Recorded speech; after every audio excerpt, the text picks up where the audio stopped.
My very first car, sport car I tried to valet park was the Audi R8. That was my memories that I cannot forget. Can you imagine saya masuk dalam Audi R8, saya duduk dalam, aircon tau. Saya tak bergerak, 15 minit, saya berpeluk kat dalam. Supervisor datang, turun window kan. Dia tanya, kenapa tak bergerak? Saya cakap, saya tak boleh cari dia punya reverse gear. Butang merah je, PCR. Saya tak tahu. Berpeluk-peluk kat dalam. First time I encounter sport car. Audi R8. Dia tanya, kenapa tak tanya? Gabra.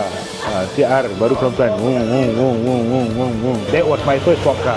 Audi R8. Kerja valet parking lah. I don't own the car. I experience to park. But then I get to know Continental lain, Japanese car lain, sports car lain, luxury cars lain, vintage car lain.